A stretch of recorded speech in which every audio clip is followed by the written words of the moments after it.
Well, good day, everybody. Today we have with us Chief Jason Schleue, who is the chief of the Piner Independent Fire District. Chief, thanks for giving me some of your time today. Oh, great. Glad to be here. So there's so much we could talk about in terms of fire service and especially the Piner Fire District, et cetera. But I think maybe a lot of people don't know who Chief Schleue is and what is the Piner Fire District. So tell us about yourself and about the district. I've been here 27 years. I started as a volunteer while I was in high school. They were recruiting people then, and I joined and been here ever since.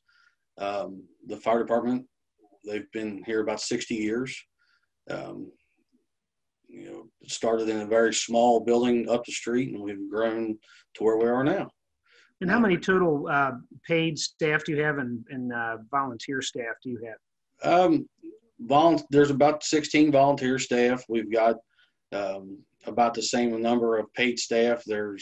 I'm full-time. We've got two people here 24/7. We now run a paramedic on our ambulance or ALS ambulance, which has all happened within the last 12 months. So. Just amazing growth. And I know you've got a new facility or newer facility. I guess how old is your the newest building there you have? It's 20 years old. Wow. Okay. Yeah, it was September 2001 is when they said it's almost 20 years old. That's hard to believe. You guys take care of it in a very good way. I mean, it looks pristine. Yeah, we're proud of what we have and take good care of it and try to make it look new all the time.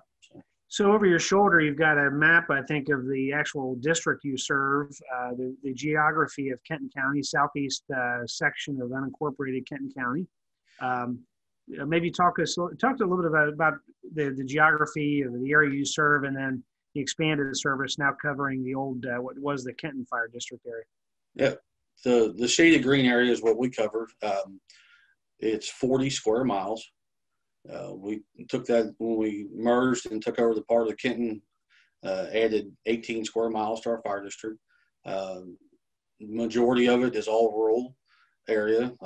Do have a lot of large homes, high-end homes in some places, but it's mostly all rural area. We, border Boone County, Pelham County, and then we border along the Licking River all the way up to 536. It's amazing. It's amazing the size of your district, and that's covered by 16 paid and 16 volunteer staff. So you guys are all over, and that, of course, when someone calls 911 today, we all expect you to be there in seconds and minutes. How do you handle the idea of response times and things of that nature, especially when it comes to fire or ambulance service? We just, we're running one ambulance at this time. If it's a fire call, like I said, we're staffed. There's people here during the day. We do have some volunteers that come back. They're here during the daytime. They're able to volunteer in the daytime to work night shifts. We're fortunate for the volunteer staff that we have to help support the paid staff that's here. And, we're growing rapidly, and we're trying to take care of our public. And I guess when you talk about growth, the more residential development, the commercial development's all good. That adds needs for your service, but it also is the issue of adds to your tax base. And you're an independent fire district, and some people live in the cities where they have a separate city fire department, and you've also got some combined services cities where they do it together. Maybe explain the differences about what exists in Kenton County in terms of fire service. There are. We're solely a fire district. We're funded by tax dollars. There are other, Kenton County has city departments that are funded through their city. Our tax rate is capped. We're not able to go above a certain tax rate. Unlike the cities that can, levy a tax or raise a tax rate, we're stuck where we are. And the growth is what raises our income and lets us grow as a department. And that's been an ongoing, unique situation. You've got this, so some fire departments based upon a city. Of course, it's very expensive service, but a very needed service that's provided. The secondary side of this thing is that you've got an independent board, right? Compared to, for example, a city commission that oversees your operation. Correct. Yeah, we have an independent board. There are two property owners that are elected onto there. There's 2 fire department members that are elected on, and then there's 3 that are appointed by the judge and yourself. And so talk to me about, the changes you've seen, and then let's talk briefly about the impacts of COVID. You've seen growth, you've seen, I guess, professional advancement.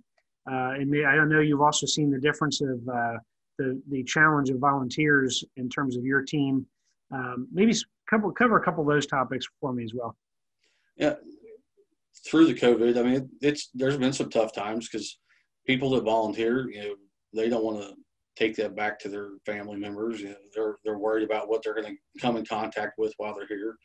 But we've managed to provide the equipment that they need and make it as safe as possible, and just so they feel more comfortable doing their day-to-day job and being able to go back to their family when they leave at nighttime. Absolutely. We've had, as everybody had, we've had, runs that involved COVID patients. We've had, you just deal with it on a daily basis and, take all the precautions you can and try to protect yourself and your family at home. And everybody has stayed safe so far, thankfully. Yes, yeah, we've been very fortunate. We've not had anybody out of work due to our exposures. So.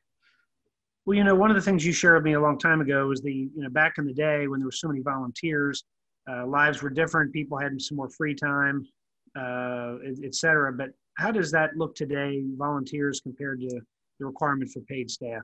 Talk to us about that. Volunteers are hard to get. I mean, there's a lot of requirements now put on by the state that they have to, used to be, it could be Farmer John up the street, if the siren went off, he could come in and help with the fire. Now it's a lot more complicated. There's more requirements that they have to get in a timely fashion to be able to fight fire today, or, even ride on the fire trucks or do anything. You can't just come help like it used to be. So it's made it hard to get volunteers. People's lives are busy. Everybody that has kids understands that 100%. There's just so much going on, and we work at it. We're fortunate. We have a legacy volunteer department that, we've got people that were volunteers and now their kids are volunteering, and now they're working on their kids volunteering. So it's, it's moved down throughout the years, and that's what's kept our community with the amount of volunteers we have. And then, of course, if you can't get the volunteers, you've got to have the paid staff. That's more expensive, of course, and then that's a drain on the budget, of which, of course, you guys have this cap you're referring to, and managing all that. And I think you've done a fine job of that. How long have you now been chief? 12 years. I was assistant chief and went to chief in 2008. Okay. It became a full-time position in 2010. Fantastic. Well, one of the things I wanted to compliment you on, and maybe you can speak to it, the merger, the shared now additional service area that you've taken over recently with what used to be the Kenton Fire District. That was just unbelievable, where you individually as a chief of the Piner District had to agree to take over that additional geography. Your board had to agree to take on that challenge, and maybe speak to that a bit. I know that's change is never easy and it's never fun, but you guys really stepped up to the plate to help Kenton County residents. Yeah, we were glad to be able to move in and assist, make that merger happen and take care of the people there. Like with everything that large, there's growing pains. We've moved into it. It let us change our staffing. We put on more staffing. It allowed us to go from a BLS ambulance to now we have paramedics on board for ALS.